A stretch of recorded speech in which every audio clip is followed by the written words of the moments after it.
Zdravo svima! Danas za vas spremamo đulbastije sa mljevenim mesom i bešamel sosom. Jako ukusno i zanimljivo jelo.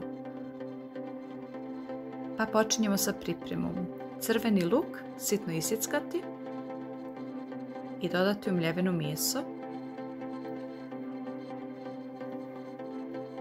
Potom 2 čehna bijelog luka, isto tako isitniti i dodati u smjesu. Potrebna su nam isto tako 3 krompira srednje veličine, izrendati i sve skupa također dodati u smjesu. 1 cijelo jaje i 3 kašike brašna.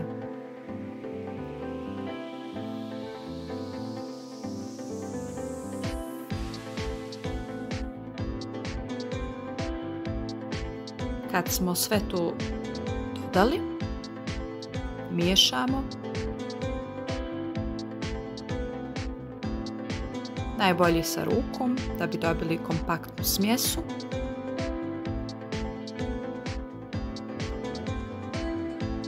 Začiniti možete po želji. Mi smo koristili kurkumu, vegetu, biber, bijeli luk.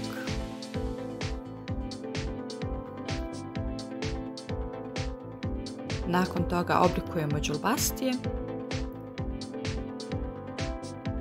i valjamo ih u brašno.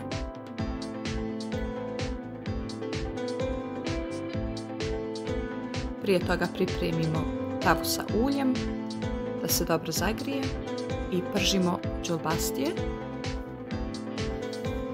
Vrlo kratko, 2 do 3 minute sa jedne i sa druge strane, samo da dobiju koricu.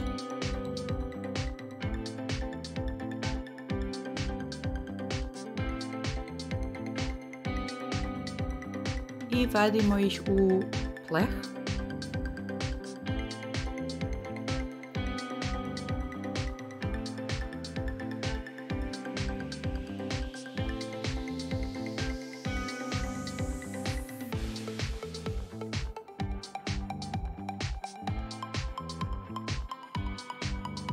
Nakon toga u tavi u kojoj smo pržili đulbastije dodajemo malo putera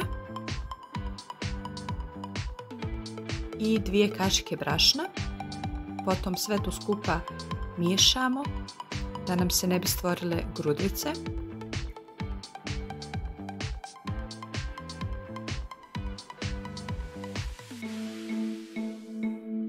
Fino izmiješamo, malo propržimo brašno i dodajemo malo po malo mlijeka. 600 ml.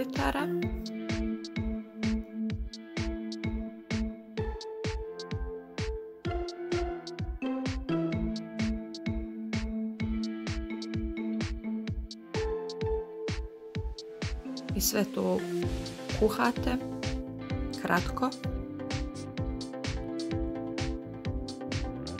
Dodajem malo soli.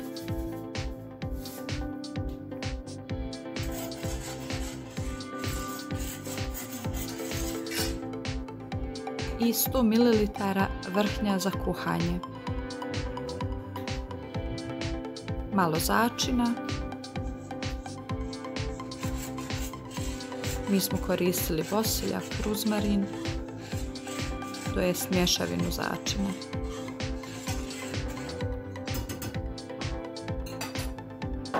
Nakon toga bešamel sos izlijevamo preko đulbastija.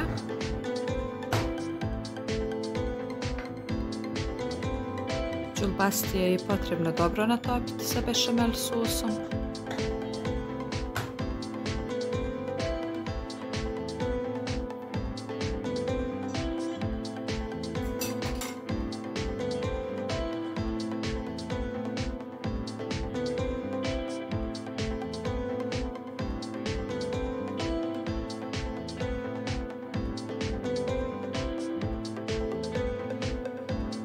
I poslije toga redamo komadiće sira. Mi mi smo koristili gaudu i malo mozzarelle.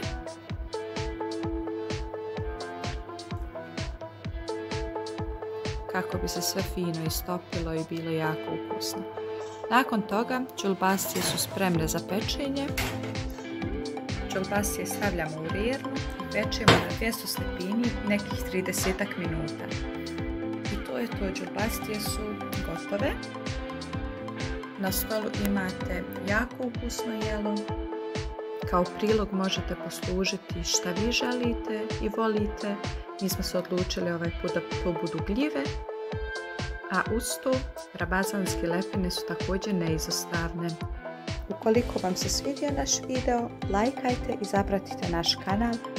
Do idućeg puta, lijep pozdrav!